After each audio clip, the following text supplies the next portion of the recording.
Welcome to another deep dive. You know how sometimes life throws those curved balls, those challenges that feel like mountains? Yeah, those ones.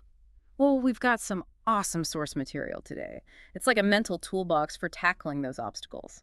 Not just surviving them, but thriving through them. It's not just about gritting your teeth and pushing through. The source material we're looking at goes deeper into the psychology of overcoming challenges.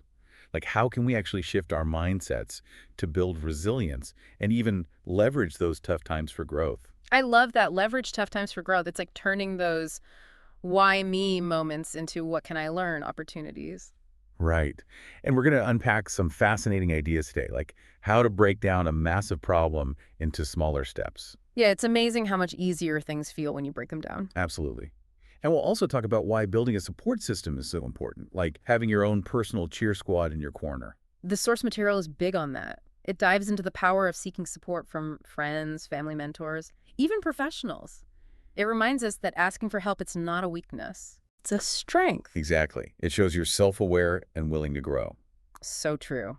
So let's jump right in. The first strategy the source material highlights is all about acknowledgement. Instead of avoiding or ignoring a challenge, we need to face it head on. It sounds simple. But it can be the hardest part. Yeah, for sure. Have you ever noticed that? It's like we have this natural instinct to just avoid things that make us uncomfortable. Oh, absolutely. Yeah. The source material actually uses this really cool visual of someone writing in a journal to illustrate this point. It's not just passively acknowledging the challenge, but actively bringing it into focus. Putting it down on paper. Yeah, exactly. Yeah. By writing it down, you're giving it shape and form, making it less intimidating and more manageable. It's like shining a spotlight on it, right? Mhm. Instead of letting it loom in the shadows, you're bringing it into the light where you can really examine it. And that leads perfectly to the next step, breaking it down. You know, that's something I've been working on lately. Breaking down tasks into smaller chunks. How's that going for you? It's amazing.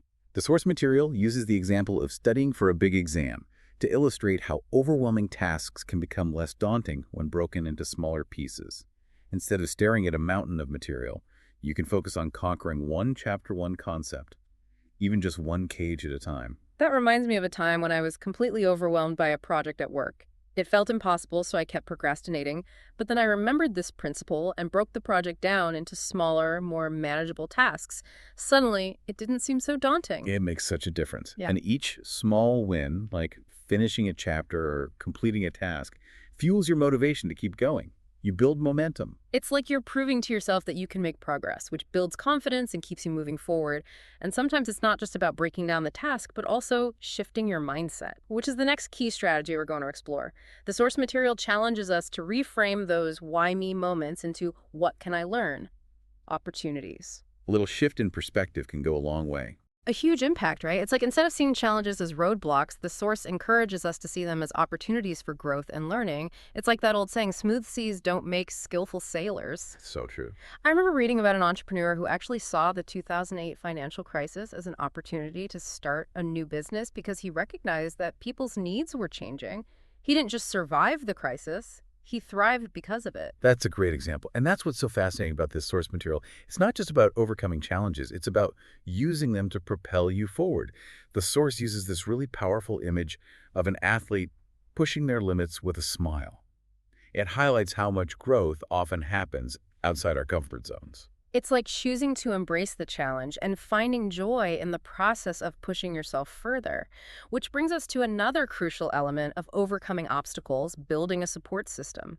The source material emphasizes that we don't have to go it alone, which can be incredibly empowering. Absolutely. It talks about seeking support from friends, family mentors, even professional therapists or coaches. It's about recognizing that you don't have to have all the answers and being open to the wisdom and support of others. It's like having this team of advisors, cheerleaders, and sometimes even therapists all rolled into one, encouraging you every step of the way. But what's particularly interesting is how the source frames seeking support as a sign of strength, not weakness. Right. There's often this misconception that asking for help means you're not capable. But the source material flips that script. It argues that it actually takes courage and self-awareness to acknowledge when you need assistance. And you know what?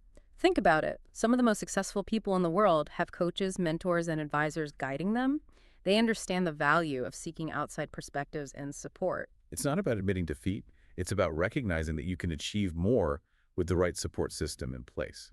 And that leads us to another fascinating strategy highlighted in the source material, focusing on your goal. This is where the source uses a compelling visual of a runner crossing the finish line, emphasizing the power of visualization. But it's not just about passively picturing success. The source encourages you to actively engage in this visualization, to close your eyes. Imagine yourself overcoming the obstacle and feel the emotions associated with achieving your goal. Almost like a mental rehearsal for success. Exactly. And by repeatedly visualizing yourself achieving your goal, you're strengthening those neural pathways in your brain, making it more likely that you'll take the actions needed to make that vision a reality. You're training your brain for success. I love that. And it's a great reminder that overcoming challenges isn't just about brute force or willpower. It's about using all the tools at your disposal, including the incredible power of your own mind. Now let's move on to a strategy that I think we could all benefit from, a little more of self-compassion. The source material reminds us that we all stumble, we all make mistakes, and that's okay. We're all human. Exactly. The source uses this beautiful image of looking in the mirror with a gentle smile, representing the act of being kind to yourself, especially during challenging times. It's about recognizing that setbacks are inevitable, but they don't define you. It's about giving yourself a pep talk instead of a beatdown. I'm definitely guilty of the beatdown sometimes. Me too. It's easy to fall into that trap. But the source emphasizes that self-compassion isn't about letting yourself off the hook. It's about creating space for growth and learning. It's about understanding that you're worthy of kindness and understanding even when you make mistakes. And that's such a powerful message, especially in a world that often emphasizes perfection and achievement over everything else. Absolutely. The source reminds us that progress isn't always linear. There will be ups and downs, twists and turns along the way. And that's okay. Yeah, it's all part of the journey. So we've covered a lot of ground in this first part of our deep dive, acknowledging the challenge, breaking it down, shifting your mindset, building a support system, focusing on your goal, and practicing self-compassion. Some powerful tools for not just surviving challenges, but using them as opportunities for growth. Exactly. But there's one more crucial step that we'll dive into in the next part of our deep dive, taking action. Because at the end of the day, it's not enough to just think about overcoming challenges. We have to actually do something about them. We'll pick up right there in the next part of our deep dive. Welcome back. Yeah. As we go deeper into this source material, it really strikes me how much it emphasizes resilience. It's not about just sailing through challenges, is it? It feels like it's more about navigating those rough waters. Exactly. The source material frames resilience as this ability to bounce back from setbacks, to learn from those experiences, and even grow stronger because of them. So it's not about avoiding the storm, it's about weathering it and coming out stronger on the other side. Exactly. What are some of the specific techniques the source suggests for cultivating this resilience? Well, one that really stood out to me was this idea of positive self-talk. So instead of beating ourselves up over mistakes, the source encourages us to reframe those experiences as learning opportunities. Like being your own cheerleader instead of your own worst critic. I love that. Does the source offer any specific tips for actually putting this into practice? Because I think that's where a lot of people struggle. Like, how do you actually change that internal dialogue? It does. It suggests things like writing down affirmations, repeating encouraging phrases, even consciously challenging those negative thoughts when they pop up.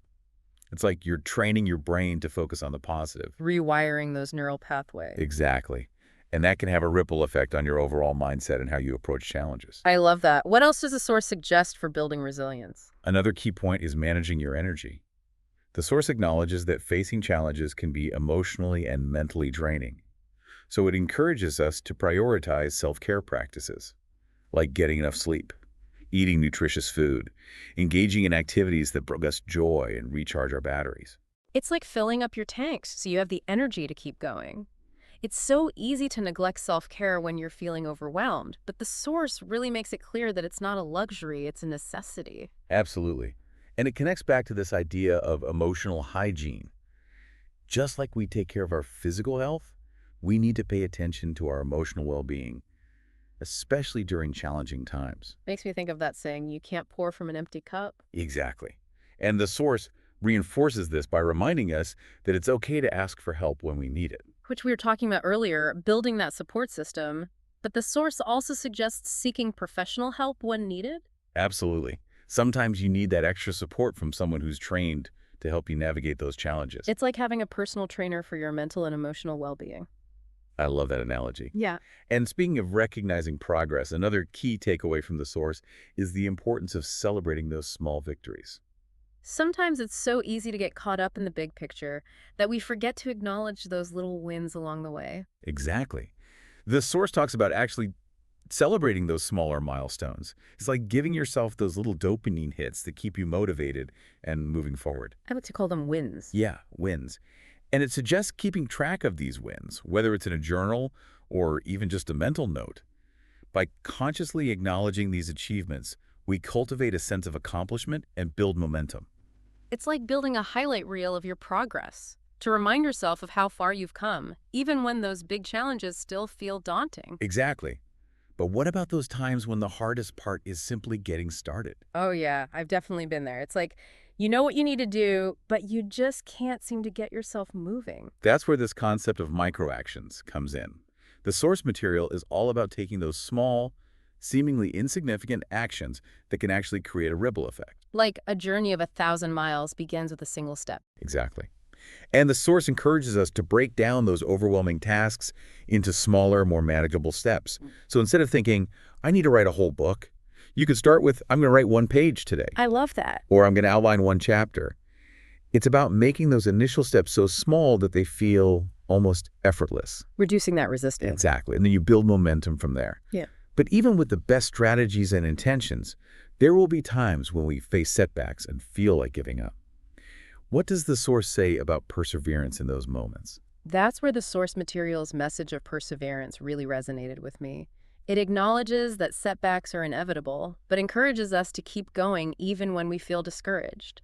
It uses this really powerful metaphor. Obstacles are like stepping stones on the path to success. Love that. So it's not about letting those setbacks define you, it's about using them as opportunities to learn and grow. And to help us stay motivated in those tough moments, the source suggests connecting with our why, the reason behind our goals. It's like finding your North Star, that guiding light that keeps you moving forward even when the path ahead is uncertain. Exactly. And the source also emphasizes the importance of surrounding ourselves with positive influences. You are the average of the 5 people you spend the most time with. It's so true. So it makes sense to choose those influences wisely. The source suggests seeking out supportive friends, mentors, or even online communities that can provide encouragement and accountability. Like having a team of cheerleaders in your corner. But as we mentioned before, sometimes that support needs to come from a professional. And the source acknowledges that. It talks about the value of seeking guidance from therapists, counselors, or coaches when needed. They can provide tools and strategies for navigating challenges effectively. And it goes back to that idea that asking for help is a sign of strength, not weakness. Absolutely. And I think that ties in beautifully with another concept that the source emphasizes self-compassion. Especially when dealing with setbacks, it's so easy to be hard on ourselves when things aren't going as planned. We've talked about this before, but the source dives even deeper into this idea, encouraging us to treat ourselves with the same kindness and understanding that we would offer a friend. It's like giving ourselves a break instead of a beatdown. I love that. What specific practices does the source recommend for cultivating this self-compassion? Things like journaling meditation, or simply taking time for activities that bring us joy and nourish our souls. It's about prioritizing our well-being and recognizing that we're worthy of love and care even when we're struggling. Sometimes that's the hardest part, right? Believing that we're worthy of that kindness even when we feel like we've messed up. Absolutely. But the source makes a compelling case for practicing self-compassion, arguing that it's essential for our mental and emotional well-being, especially during challenging times. Because let's be honest, we're usually much harder on ourselves than we would ever be on a friend. So true. Yeah. And there's another powerful practice that the source links to both resilience and self-compassion: gratitude. Gratitude is huge. I've been trying to incorporate more of that into my own life. It's so easy to get caught up in what's going wrong that we forget to appreciate the good things, both big and small. The source points out that focusing on what we're grateful for can shift our perspective and help us appreciate the good things in our lives, even amidst challenges. It's like training your mind to see the silver linings, which can make a huge difference in your overall outlook. Exactly. And the source suggests specific ways to practice gratitude, like keeping a gratitude journal, expressing appreciation to others, or simply taking time to notice the beauty around us. It's like actively seeking out those moments of joy and appreciation, which can have a ripple effect on our mood, our relationships, even our ability to handle challenges. It's amazing how these simple practices can have such a profound impact. Right. And speaking of profound impact, the source also touches on how challenges can actually bring out hidden strengths in us. Like, what doesn't kill you makes you stronger. Exactly. It's about recognizing that those difficult moments can actually be catalysts for growth, forcing us to tap into resources and abilities we didn't even know we had. Like, you discover a whole new level of strength and resilience that you didn't know you possessed. Exactly. And the source encourages us to embrace those moments, to recognize the power that lies within us to overcome adversity. It's like those athletes who push themselves to the limit and then discover a whole new level of performance they didn't know they were capable of. They unlock this hidden potential within themselves. It's a powerful reminder that challenges, while difficult, can ultimately make us stronger and wiser. We've covered a lot of ground in this part of our deep dive, exploring strategies for cultivating resilience, managing energy, practicing self-compassion, celebrating small victories, and even finding hidden strength in the face of adversity. We've really gone beyond just surface-level advice and delved into the psychological and emotional aspects of overcoming challenges. But there's still one crucial element that we need to explore: taking action. Because at the end of the day, it's not enough to just think about overcoming challenges. We have to actually do something about them. Action is what bridges the gap between where we are and where we want to be. And that's what we'll be focusing on in the final part of our deep dive.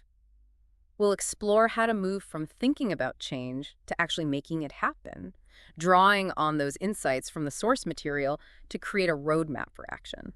Yeah. So we've spent this whole deep dive talking about these awesome strategies for tackling challenges, but it's not just about understanding them. Right. It's about putting them into action. Totally. Knowledge without action. It's like a It- car without an engine. It might look cool, but it won't get you anywhere. I like that analogy. The source material is definitely big on action. It's not just theory. It's about making things happen. Exactly. It's a call to action. So how do we bridge that gap then? How do we go from understanding to actually doing? What helps us move from thinking about change to actually making that change? Well, one thing the source material highlights is the power of visualization. But it's not just about picturing success. It encourages you to really feel those emotions, to make it real in your mind. It's like athletes visualizing their performance before a big competition. Right. They see themselves winning. Exactly. And the source material gives some cool tips for making this visualization more active and effective, Like what? like creating a vivid mental picture, engaging all your senses, not just sight, but sound, even touch and smell. Wow. So it's not just seeing yourself crossing that finish line. It's feeling the rush of the win, the cheers of the crowd. Yeah. You're really immersing yourself in that moment. Exactly. You're making it real in your mind. So your brain starts to believe it's possible. And as your belief grows, so does your motivation to take action. That makes sense. But visualization is just one part of it, right? Right. The source material also emphasizes those first steps, even if they're small. It reminds us that action is the bridge between wanting something and actually achieving it. A journey of 1,000 miles begins with a single step. Exactly. And sometimes even that first step can feel huge. So the source encourages us to break those big tasks down, make them more manageable. Smaller steps. Yes. Instead of, I need to write a whole book, it's, I'm going to write one page today. That feels much less intimidating. Right. Exactly. And then you build from there. Each small step builds momentum. Yeah. You get that sense of accomplishment and it fuels you to keep going. Like a snowball effect. Totally. Hmm. But we've got to be real here. Even with the best strategies, even with all the motivation in the world, we're going to hit roadblocks. There will be setbacks. It's part of the process. Right. And that's when self-compassion becomes so important. The source material reminds us that it's okay to make mistakes.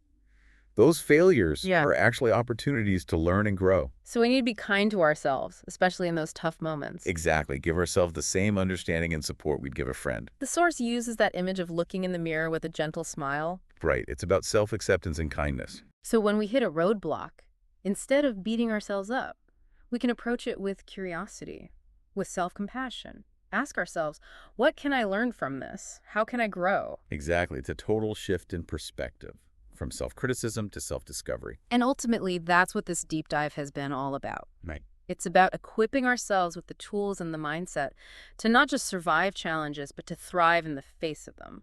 The source material reminds us that resilience isn't about avoiding challenges.